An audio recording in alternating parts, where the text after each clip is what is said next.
All right, so in this lesson, which is the 5th lesson in our Unit 8 on exponential functions, we're looking at some applications of modeling with exponential functions. So a lot of it has to do, of course, when we model, we're looking at context or applications. And so here's a situation that you should have seen before, where we've got an exponential model. And we are told that the function models the number of bacteria. And remember that when we read the word function, that means our y variable, which is our b of t. And then we're also told that the t variable is time in hours. And by the position of the t variable, we should know that that's our independent variable like x, because it's embedded within the calculation, the function rule. So now it says, how many bacteria will there be in 40 minutes? So here we have 40 minutes, which is a time quantity, but not in the time that we need. So that's one of the things about context problems, especially, that you have to be on the lookout for, is to make sure that your units match. And when they don't, do a conversion. So there's no way we can change t into something else. What we have to do is take our 40 minutes and convert it. And so we would do so, remember, by multiplying by a conversion ratio between minutes and hours. So we would want minutes in our denominator, and we know that there are 60 minutes in 1 hour. So then our minutes would reduce, leaving us with our hours, or minutes would cancel. And then 40 over 60 is reducing by 10, I get 4 over 6. Reducing by 2, I get 2/3. I would not want to change this into a decimal because it's a repeating decimal, and I want the most accurate answer as possible. Also, it says no calculator allowed. So now I'm going to plug in this t value, which is now in hours, 2/3 of an hour, to my function. So I'm looking basically for b of 2/3. And then the structure of this tells me that I want to use my math skills to calculate this. So we know that 8 to the 2/3 power would be the cube root of 8 squared, which is 2 squared, which is 4. 4 times the 50 then would give us 200. And then we can write our conclusion for the context situation, which was answering the question, how many bacteria will there be in 40 minutes? And say there will be 200 bacteria in 40 minutes. So that is something that we have done before. What we're looking now as kind of doing, taking given information and creating functions, and then also an understanding what the rate would be for either the growth or the rate of decay. We're going to talk about that in this lesson also. So we're looking at creating functions similar to that one in that prior knowledge problem. For an exponential growth function, we use this structure. So notice our base is 1 plus r. And that 1 plus r, then we have to understand what that r is. So that r is what we call the constant percent increase, or the growth rate. Okay, so we're looking at, and we'll often see it phrased both ways. So it's our constant percent increase, or it's called our growth rate, a rate being expressed as a percentage in this case. In the function, though, notice it says r is as a decimal. But when you write it as a rate, you write it as a percentage. But in the math, we make it into its decimal form. The base itself, and this is where terminology is important because the terminology is a little similar. The base of 1 plus r is what we call the growth factor. Factor being a word, remember, is that's what we're multiplying over and over and over again to the power of t. So t tells us how many times to multiply that base times itself. And then r is part of that base, which we call the growth rate. Then if we're looking at a decay model, so now we're looking at an exponential decay model, its form, its base uses 1 minus r. Because remember that in general, for a growth function, the base should be greater than 1. And for a decay function, the base should be less than 1, but still positive. And so that's why we have plus for growth and minus r for decay. And again, so R is a rate, but now it's referred to as the decay rate when it's expressed as a percentage, or we might call it the constant percent decrease. But again, in the math, we write it as a decimal. So there are conversions there between decimals and percents we often have to do. In a decay function, we are looking at our base, which is all of 1 minus r, now being called the decay factor. Because again, that is, according to the exponent, what we're going to multiply times itself t times as part of the situation, the modeling.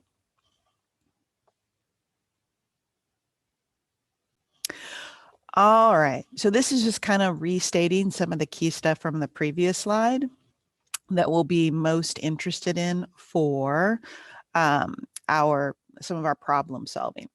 So if we want to find, say, the decay rate, or sorry, let's start with growth. So R is the growth rate.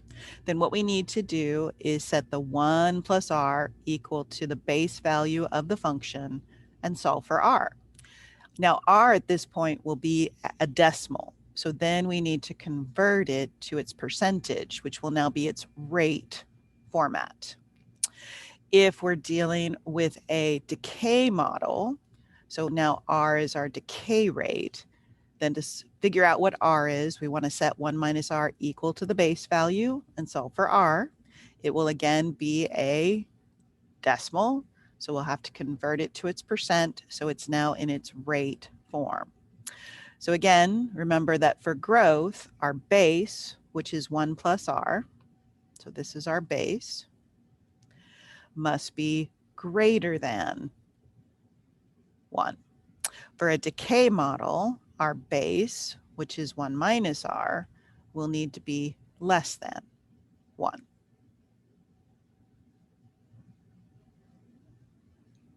That's important because we're going to have to tell from the function whether we have growth or decay. So we know, do we use 1 plus R equals our base, or 1 minus R equals our base? So we need to know, well, is it growth or is it decay? And the value of that base being greater or less than 1 is what's going to tell us that. All right, let's look at these couple of problems here. So in this first example, it says the population of an island over a period of time is modeled by this P of T function. T is in decades. And it says, at what rate is the island population changing?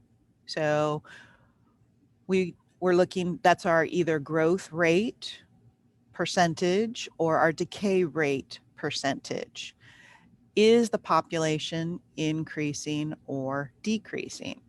So we should be able to tell from whether we have a growth function or a decay function if the population is increasing or decreasing. So we have to look at the base. Our base is going to be this 1.105, which is greater than 1. That tells us that our model is a growth model, which tells us that this population is going to be increasing. Now we want to figure out the rate. So here it's important to remember how this base was calculated. That base was calculated by taking 1 plus the rate, which we call R. And that is equal to this base value of 1.105. So now solving for R, I would subtract 1. And that gives me R equals 0.105.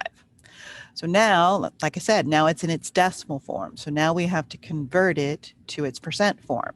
So how do we convert a decimal to a percentage? If you are thinking that we multiply by 100, you would be correct.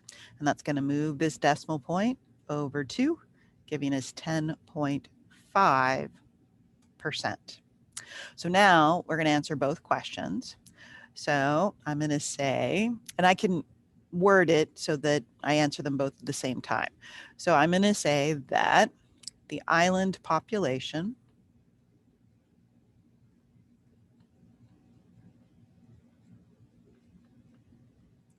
is increasing. So I'm kind of answering that second question first at a rate of 10.5%,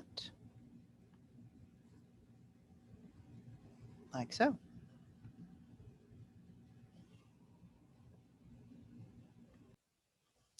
For the second example, it says upon reaching a certain age, a person's hearing can be modeled by this function h of t, where t is in years after a certain age. We are to determine the rate at which the person's hearing is increasing or decreasing after a certain age. Now, the wording on this one is a little unusual, and you might be wondering, well, am I supposed to include whether it's increasing or decreasing? And if you're in doubt, then include it. I would include it here because it wants to know determine the rate at which a person's hearing is increasing or decreasing, which implies that I need to determine, is it increasing or decreasing after a certain age? All right, so I need to know what my base is. So my base again here would be this quantity being raised to the power of t. That's my 0.991. That is less than 1. That tells me that this is a decay model, which tells me that a person's hearing after a certain age decreases. Now I need to know what the rate is. So now I have to know, well, how is that rate calculated? So I have to remember that my rate here of 0.991, because it's a decay model, was calculated using 1 minus the rate, which is my R value here as a decimal. And that's then equal to this 0.991. All right, now personally, what I would do here mathematically to help me avoid mistakes with my signs is I would add R to both sides and I would subtract my 0.991.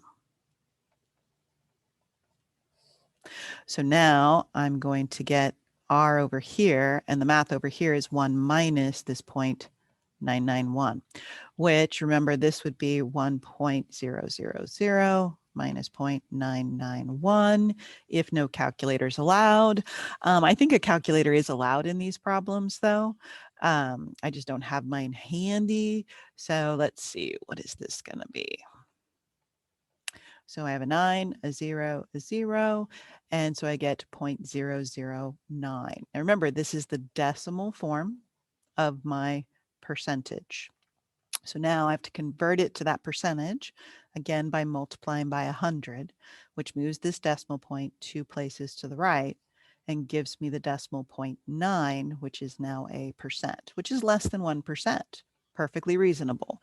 Percents are positive here, but they can be any positive value. So now I know I've got my rate. I know that I earlier determined this hearing situation is decreasing. So I'm going to say after a certain age, which I don't know what that age is, but after a certain age, a person's hearing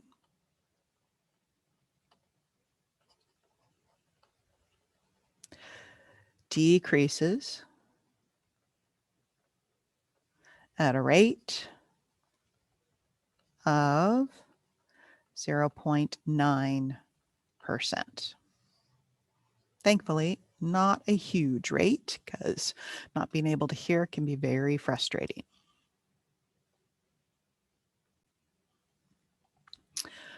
All right, so in this next example, we're looking at a slightly different situation, different goal, something else that we're supposed to do. Here at the beginning, it says a culture of bacteria begins with 350 bacteria and increases by 1.4% per day. Our job in this problem is to write a function, which they have called B of D, that models this bacteria population after D days. All right, so that tells us our two variables in this particular model.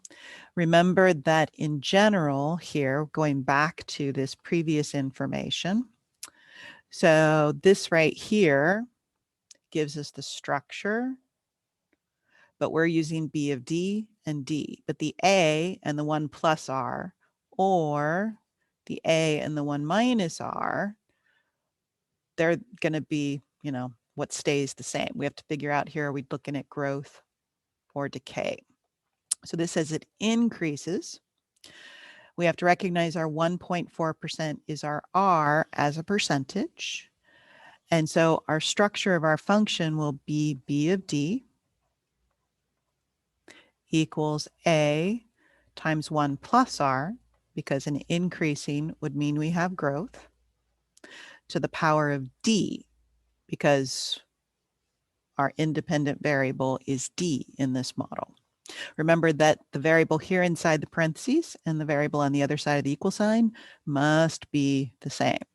So now what I use for A is my initial amount, my starting amount of bacteria. That's what this piece of information is about. So this 350 is my A value. So I have B of D equals 350. I need to figure out my base, and I'm going to do that over here. So my base is 1 plus R, and my R value is the 1.4% as a decimal. So we have to convert this 1.4% to a decimal. How do we convert a percentage to a decimal?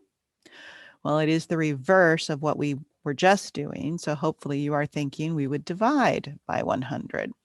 And that then would move this decimal point 2 places to the left, creating the need for a 0 and then the 1, 4.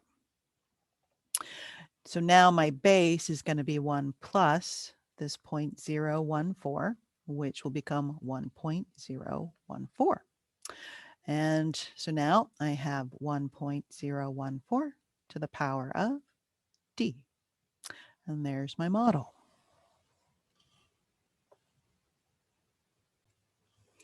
So part B here is actually now related to the prior knowledge problem, because now we're supposed to figure out the population size of the culture, which would be the bacteria, after 42 hours. So this is like taking our function, our model in part A, and using it with a time quantity of 42 hours. Here's where, again, you got to pay attention to how variables are defined. Remember, our variable of D is in days. This time is in hours. So to get the correct D value, we're going to have to convert hours to days. So we take our 42 hours, which has a denominator of 1. We multiply times a conversion ratio between hours and days. So there are 24 hours in a day, and we want to get rid of hours. So that 24 hours is in our denominator, 1 day in our numerator. Hours cancel. And now we're looking at 42 divided by 24. Now, I would not turn this into a decimal necessarily right now, unless it's a nice decimal. If you're more comfortable with that, as long as you carry it out a lot of places, then it probably would be okay when you're all done, that you'll get the most accurate answer still. Let's see, what do we get when we divide 42 by 24? Well, this is a nice decimal, 1.75. So this one would be perfectly fine to use, just don't round it. So now I'm going to use my model, and I'm finding B of that 1.75. So my math is going to be this 350 times this 1.014 to the power of 1.75. Definitely a calculator problem. So now doing this math, keep an eye on your calculator screen. Make sure you're typing what you intend to type.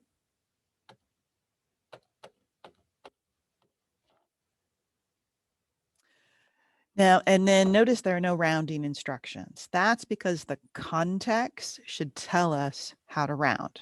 So given that we are figuring out the population size of this bacteria culture, what would be the most appropriate place value to round to? Okay, so when you're dealing with population sizes, unless for some reason the problem gives you very specific rounding instructions. Otherwise, if you're dealing with an organism or an animal or a group of people, most times the best rounding is going to be to the nearest whole number, which would be then the ones place.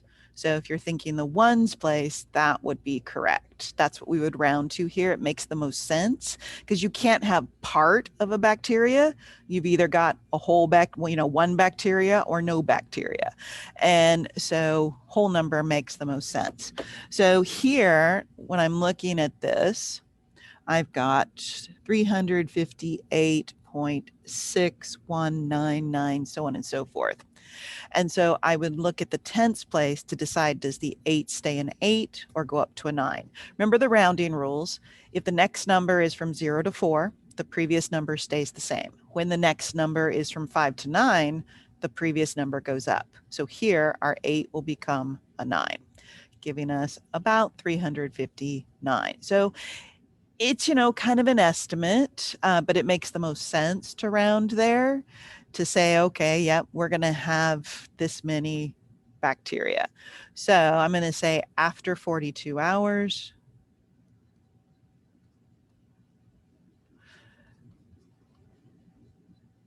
there will be about 359 bacteria in the culture. Culture here being a word that just describes a group or population of bacteria, in case you didn't know that. All right, let's take a look at this example. So this is a similar problem, but now we're going to be looking at a depreciate situation. So we're looking at a decay example. So you have one of each. So here we know the value of a truck that was purchased new for $28,000 in 2015 depreciates or decreases in value by 9.5% each year. And so the 9.5% is our decrease rate as a percentage. The word depreciates means that things are decreasing.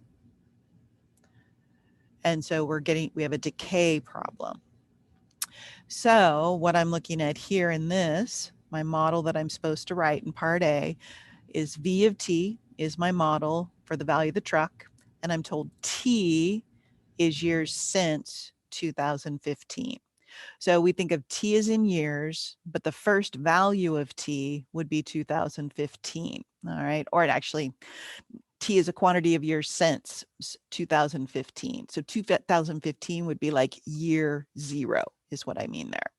So our model V of T would have this structure. V of T equals our A. Because it's a decreasing decay situation, our base, remember, would be 1 minus R. And we'd be to the power of T this time because we need this variable and the variable in our parentheses to match. So now what we use for A, which is the starting amount or initial amount, which is the starting value of the truck, which is that purchased new for $28,000. That's our A. So we now have V of T equals 28,000. Now we're going to figure out what our base is. So again, the base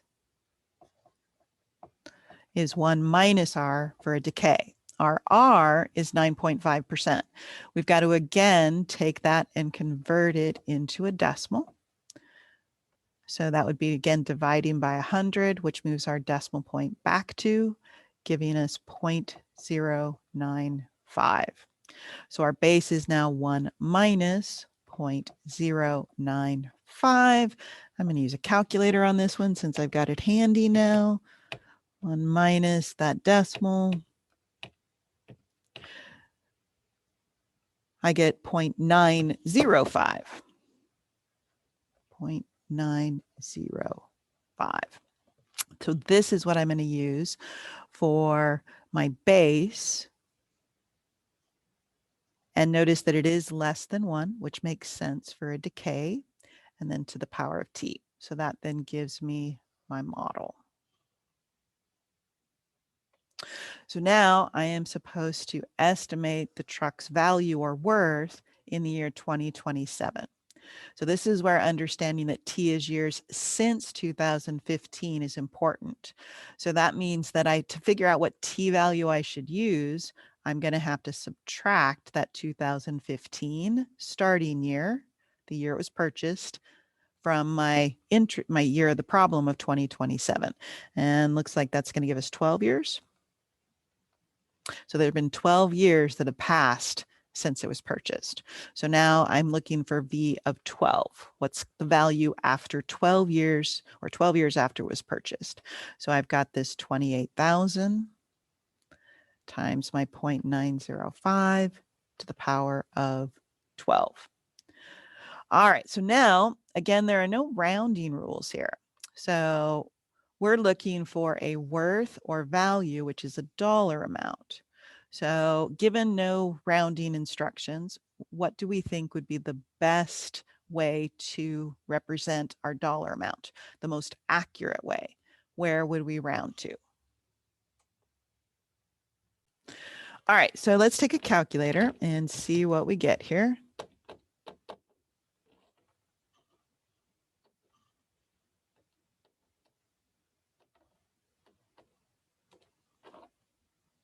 So I am getting 8,451 point, and then I have 639,843.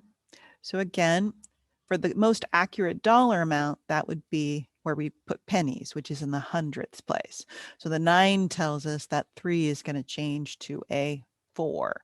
So we'll have $8,451.64. So my conclusion will be, so I'm estimating here. So this is technically, I guess, an approximation. So I'm looking at I think I'm going to start with my year. So I'm going to say in 2027, the truck's estimated worth or value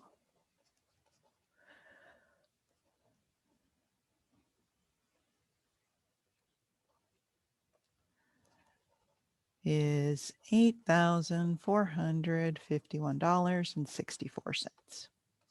I didn't say about here because I used the word estimated instead to make it clear that this is an estimated quantity or approximated quantity. All right, so let's take a look at this part C for this particular problem. So another skill that we need for, interpreting models is being able to interpret graphs of those functions. So we are here supposed to use this graph to estimate when the truck is going to be worth $15,000. So here's where we need to understand how to interpret the X and Y axis of our graph. So remember that given the structure of our model, our V of t, which is our value, our dollar amount, is in the Y spot. So that value or dollar amount is on the Y axis. And t, which is our years since 2015, that's like our X, because that's embedded within the function, the calculation portion of the function. So that makes our X-axis time in years since 2015. And this makes this the truck's value for our Y-axis in dollars. So a good strategy to help with the accuracy of doing a problem like this is we know that we have a dollar amount of $15,000. So that's a Y quantity. So you go to your Y axis and find that $15,000 and then draw a nice horizontal line that crosses over your function. Then draw a nice vertical line from that point of intersection. So here's our point of intersection. And draw a nice vertical line going straight down to your x-axis. So it looks pretty close to intersecting the x-axis here, which given my scale, if this is 5 and this is 10, 6, 7, 8, 9, so this would be 6. So we're looking at 6 years since 2015. So we take our 2015, add those 6 years, and that gives us a year of 2021, this year. And so that then would give us our estimate of when the truck will be worth $15,000. So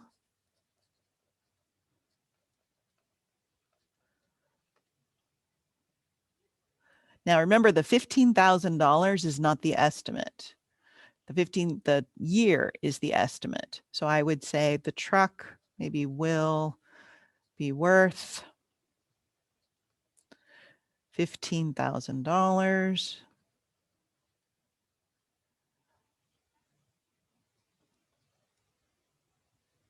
I'm going to change this wording. This is not working for me. And this does happen. So I'm going to say it is estimated the truck will be worth $15,000 in 2021. There we go. That wording isn't awkward. It makes sense.